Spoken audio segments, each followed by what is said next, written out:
बाबरी ढांचे के विध्वंस पर 28 साल बाद फैसले की खड़ी। लखनऊ में सीबीआई की विशेष अदालत, आज सुनाएगी 32 आरोपियों पर फैसला। अयोध्या में सुरक्षा के कड़े इंतजाम। विवादित ढांचा मामले में बीजेपी नेता लालकृष्ण आडवाणी, मुरली मनोहर जोशी, विनय कटियार, जयभान सिंह पवैया हैं आरोपी। उमा भारती, साध्वी रितंबरा, चंपत राय भी आरोपी। बाबरी ढांचा गिराए जाने के मामले में बीजेपी के 3 मौजूदा सांसद भी हैं आरोपी। अयोध्या से सांसद लल्लू सिंह, ब्रजभूषण सिंह और साक्षी महाराज पर भी आरोप लगे। 1992 में विवादित ढांचा गिराने के मामले में सीबीआई के स्पेशल कोर्ट का फैसला आना है। इस केस में आरोपी जयभान सिंह पवैया ने कहा कि अयोध्या के बाद काशी मथुरा का भी उद्धार हो, ऐसा 110 करोड़ हिंदुओं का सपना है। मथुरा की अदालत में कृष्ण जन्मभूमि से जुड़े सिविल मुकदमे पर पहली सुनवाई आज। हिंदू पक्ष ने 13.37 एकड़ जमीन पर मांगा मालिकाना हक। एमपी में उपचुनाव की तारीखों के ऐलान के बाद एमपी बीजेपी की बड़ी बैठक आज। सीएम शिवराज, वीडी शर्मा समेत कई नेता रहेंगे मौजूद। बीजेपी प्रत्याशियों पर चर्चा के बाद दिल्ली भेजी जा सकती है लिस्ट। छत्तीसगढ़ बीजेपी की नई कार्यकारिणी की लिस्ट जारी की गई है। 8 उपाध्यक्ष, 3 महामंत्री और 8 प्रदेश मंत्री बनाए गए हैं। पवन साय प्रदेश संगठन महामंत्री बने रहेंगे। पूर्व मंत्री अजय चंद्राकर, राजेश मूणत, केदार कश्यप, संजय श्रीवास्तव, अनुराग सिंहदेव और नीलू शर्मा को प्रवक्ता बनाया गया है। बीजेपी ने कार्यकारिणी में ज्यादातर नए लोगों को मौका दिया है। पूर्व विधानसभा अध्यक्ष गौरीशंकर अग्रवाल को कोषाध्यक्ष बनाया गया है। विजय शर्मा को प्रदेश मंत्री बनाया गया है। इसके साथ ही सच्चिदानंद उपासने, श्रीचंद सुंदरानी, भूपेंद्र सवन्नी, शिवरतन शर्मा को प्रवक्ता पद से हटा दिया गया है। छत्तीसगढ़ में कांग्रेस के बाद किसान महासंघ भी खोलेगा कृषि बिल के खिलाफ मोर्चा। रणनीति तैयार करने के लिए रायपुर में बैठक आज। प्रदेश भर के प्रभारी होंगे शामिल। ग्वालियर चंबल संभाग के 8 कलेक्टर्स की हाईकोर्ट में पेशी आज। राजनीतिक कार्यक्रमों में कोविड गाइडलाइंस के पालन पर देंगे जवाब। सतना में थाना परिसर में एक शख्स की गोली लगने से मौत को लेकर उठा विवाद थमने का नाम नहीं ले रहा है। घटना के 2 दिन बीत जाने के बाद भी शव का अंतिम संस्कार नहीं हो सका है। परिजन दोषी पुलिसकर्मियों के खिलाफ कार्रवाई की मांग पर अड़े हैं, जिसके बाद आज जिला प्रशासन शव का अंतिम संस्कार कर सकता है। ग्रामीणों ने अपनी मांगों को लेकर जमकर हंगामा किया। हालात ये हैं कि गांव में भारी संख्या में पुलिस बल तैनात है। इसके अलावा जिला मजिस्ट्रेट के साथ ही रीवा रेंज के डीआईजी समेत कई वरिष्ठ अधिकारी मौके पर मौजूद हैं। खबरों के मुताबिक शव से दुर्गंध भी आने लगी है। विधायक सिद्धार्थ कुशवाहा ने थानेदार पर गैर इरादतन हत्या की जगह हत्या का केस दर्ज करने की मांग की है। विधायक की मांग है कि आरोपी थानेदार को जल्द गिरफ्तार किया जाए। वहीं परिजनों ने पुलिस पर परेशान करने का आरोप लगाया। भोपाल में पत्नी से मारपीट के मामले में आईपीएस पुरुषोत्तम शर्मा हुए निलंबित। जवाब से संतुष्ट नहीं होने पर लिया गया फैसला। आईपीएस पुरुषोत्तम शर्मा की पत्नी ने विवाद को पारिवारिक मामला बताकर पुलिस को वापस लौटाया। आईपीएस मामले में पुरुषोत्तम शर्मा को मिला बेटी देवांशी का साथ। देवांशी ने अपनी मां को बताया मानसिक रूप से बीमार। सीएम शिवराज सिंह ने दिल्ली में पीएम मोदी से मुलाकात की और उन्हें पीएम मोदी को कोरोना की रोकथाम के लिए किए जा रहे प्रयासों की जानकारी दी। साथ ही प्रदेश में अतिवृष्टि से हुए नुकसान और मक्का उत्पादक किसानों को लाभ पहुंचाने समेत कई मुद्दों पर चर्चा हुई। सीएम शिवराज सिंह ने कोरोना के प्रबंधन के लिए 291 करोड़ रुपए के खर्च को राज्य इमरजेंसी फंड के लिए आरक्षित 485 करोड़ रुपए की राशि में से करने की इजाजत मांगी। साथ ही अतिवृष्टि से हुए नुकसान के लिए राष्ट्रीय आपदा राहत कोष से 3646 करोड़ रुपए की मदद देने की भी अपील की है। मुख्यमंत्री शिवराज सिंह चौहान ने दिल्ली में केंद्रीय मंत्री डीवी सदानंद गौड़ा से मुलाकात कर प्रदेश की रबी फसल 2020-21 के लिए 22 लाख मीट्रिक टन यूरिया आवंटन की मांग की। शिवराज सिंह चौहान ने केंद्रीय मंत्री से अनुरोध किया कि प्रदेश के किसानों के हितों को ध्यान में रखते हुए प्रदेश में यूरिया का आवंटन 18 लाख मीट्रिक टन से बढ़ाकर 22 लाख मीट्रिक टन किया जाए। मुख्यमंत्री की मांग पर केंद्रीय मंत्री सदानंद गौड़ा ने हर संभव सहायता का आश्वासन दिया। मध्य प्रदेश कांग्रेस ने सोशल मीडिया पर पोस्ट कर कमलनाथ को हनुमान भक्त बताया। कांग्रेस ने तारीखों का ऐलान, मतदान और नतीजों को मंगलवार से जोड़ते हुए एक पोस्ट किया, जिसमें लिखा है कि मंगलवार के दिन चुनाव तारीखों के ऐलान, 3 नवंबर मंगलवार के दिन मतदान और 7 नवंबर मंगलवार के दिन मतगणना को कांग्रेस यानी कमलनाथ के लिए शुभ संकेत बताया गया है। कांग्रेस के ट्वीट पर बीजेपी ने करारा हमला किया है। बीजेपी ने कमलनाथ की तुलना रामायण के कालनेमी राक्षस से कर दी है। बीजेपी प्रदेश उपाध्यक्ष विनोद कोटिया ने कहा कि राम भक्ति का झूठा चोला तो कालनेमी नाम के राक्षस ने भी ओढ़ा रखा था, जिसका राम भक्त हनुमान ने वध किया था। मध्य प्रदेश में 28 विधानसभा सीटों पर चुनाव को लेकर 9,361 मतदान केंद्र बनाए गए हैं, जिसके 1441 सहायक मतदान केंद्र होंगे। कोरोना के मद्देनजर जिन मतदान केंद्रों में 1000 से ज्यादा वोटर हैं, उन मतदान केंद्रों के साथ सहायक मतदान केंद्र बनाए गए हैं। 28 विधानसभा सीटों पर वर्तमान में कुल 63.68 लाख मतदाता हैं, जिनमें से 33.72 लाख पुरुष मतदाता और 29.77 लाख महिला मतदाता हैं। आयोग के अनुसार इसमें 80 साल से ऊपर के 71,627 और दिव्यांग 55,329 मतदाता हैं। इन 28 विधानसभा क्षेत्रों में 2018 के विधानसभा चुनावों में 60.85 लाख मतदाता थे। जबलपुर में जिला प्रशासन ने ग्रामीण क्षेत्रों के वार्डों को आरक्षित करने की प्रक्रिया कल्चरल स्ट्रीट से की। इसमें सियोहरा, मझौली और भेड़ाघाट नगर परिषद के वार्डों का आरक्षण किया गया। अनुसूचित जाति और अनुसूचित जनजाति के साथ ओबीसी के लिए भी वार्डों का आरक्षण किया गया है। अभी केवल पार्षदों के लिए ही वार्डों का आरक्षण किया जा रहा है। अध्यक्ष के लिए फिलहाल आदेश नहीं आए। छत्तीसगढ़ को कोरोना के बीच थोड़ी राहत मिली है। पहले जहां 3,500 से ज्यादा मामले आ रहे थे, लेकिन कल पूरे प्रदेश में 2197 केस मिले हैं, जिसके बाद एक्टिव मरीजों की संख्या 31,225 हो गई है।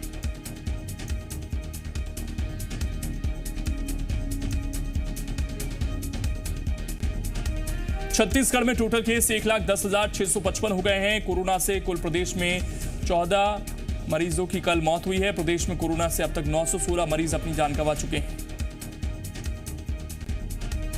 मध्य प्रदेश में कोरोना से थोड़ी राहत। पहले की तुलना में अब नए मरीजों की संख्या कम हो गई है। प्रदेश में कल 1,877 नए मरीज मिले, जिसके बाद से कोरोना के एक्टिव केस 21,317 और कुल मरीजों की संख्या 1,26,043 हो गई है।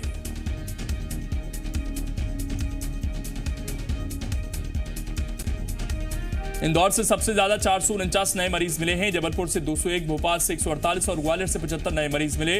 प्रदेश में कल कोरोना की वजह से 39 लोगों की मौत हुई।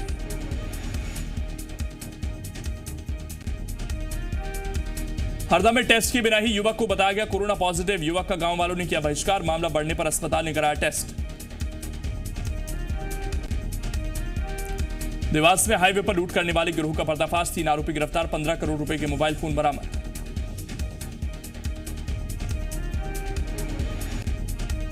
गुना में थाना प्रभारी पर मारपीट का आरोप। फसल काटने जा रहा था पीड़ित। पुलिस अधीक्षक ने दिया निष्पक्षता से जांच का आश्वासन।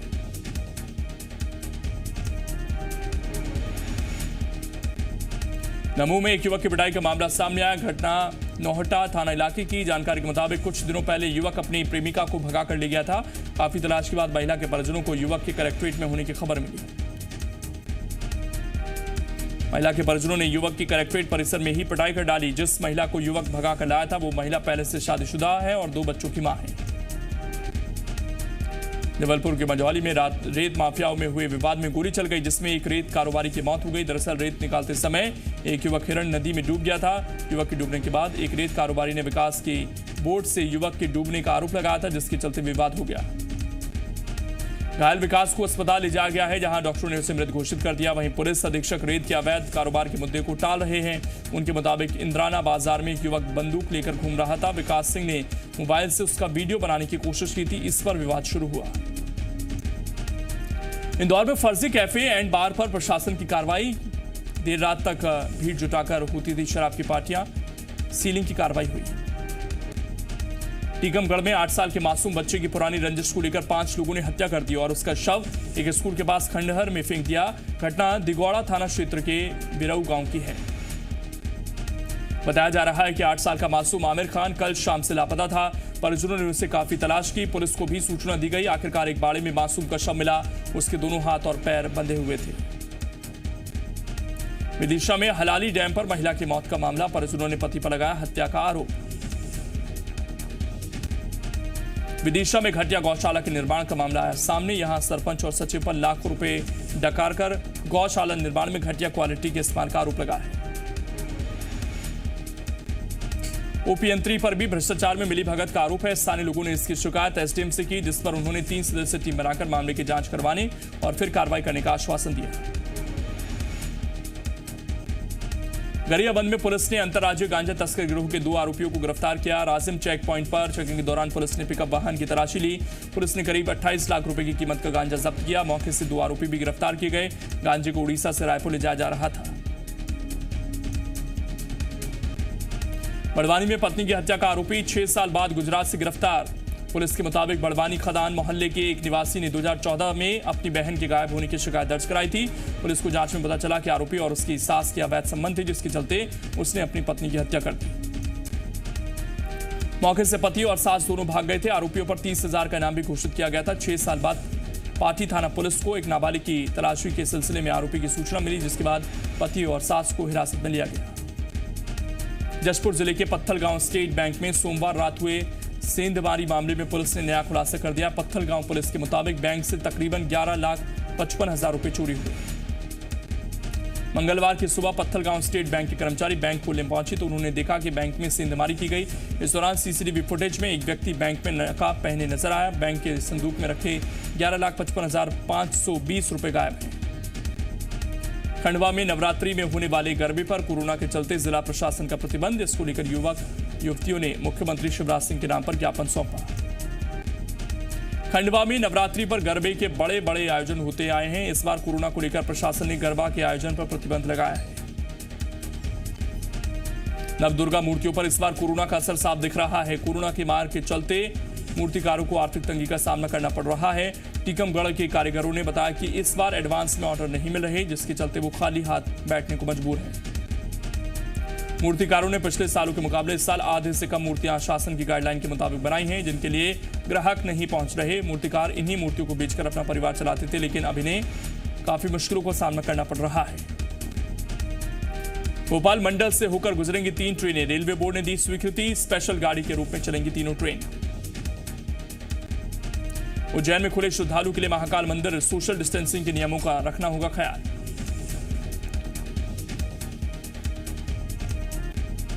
बॉलीवुड के ड्रग्स चार्ज में कितने बड़े किरदार। एनसीबी के रडार पर बॉलीवुड के 3 बड़े नाम।